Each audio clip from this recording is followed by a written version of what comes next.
has been suggested also that this movement preaches a gospel of violence.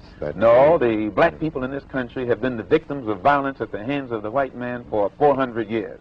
And following the ignorant Negro preachers, we have thought that it was godlike to turn the other cheek to the brute that was brutalizing us.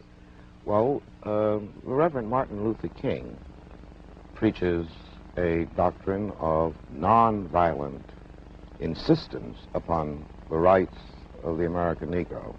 What is your attitude toward this philosophy? The white man pays Reverend Martin Luther King, subsidizes King can continue toward this philosophy. The white man pays Reverend Martin Luther King, subsidizes King can continue toward this philosophy. The white man pays Reverend Martin Luther King, subsidizes Reverend Martin Luther King, so that Reverend Martin Luther King can continue to teach the Negroes to be defenseless. That's what you mean by nonviolent. Be defenseless. Be defenseless in the face of one of the most cruel beasts that has ever taken the people into captivity. That's this American white man. And they have proved it throughout the country by the police dogs and the police clubs. 100 years ago, they used to put on a white sheet and use a bloodhound against Negroes. Today, they have taken off the white sheet and put on police uniforms. They've traded in the bloodhounds for police dogs, and they're still doing the same thing. And just as Uncle Tom, back during slavery, used to keep the Negroes from resisting the bloodhound or resisting the Ku Klux Klan by teaching them to love their enemy or pray for those who use them despitefully. Today, Martin Luther King is just a 20th century or modern Uncle Tom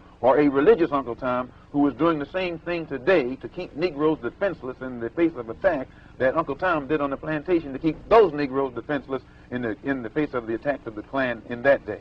But the goal of Dr. King is full equality and full rights of citizenship for Negroes. The goal of Dr. Martin Luther King is to give Negroes a chance to sit in a segregated restaurant beside the same white man who had brutalized them for 400 years.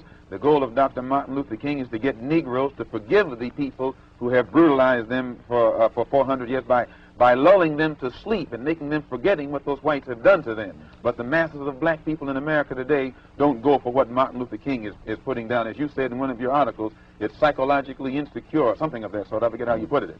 But you didn't endorse what Martin Luther King was doing yourself. I do not reject his goals of full integration and full equality rights for American citizens. Do you reject these goals? If you don't think that he's walking on the right road, I'm quite sure you don't agree that he'll get to the right place.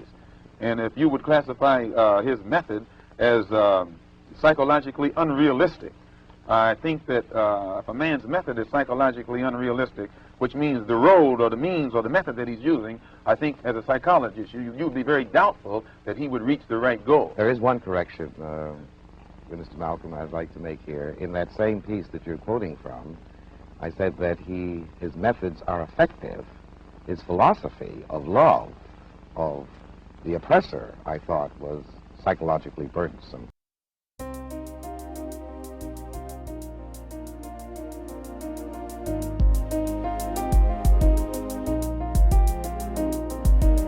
There's a way that seems right to men and there is death.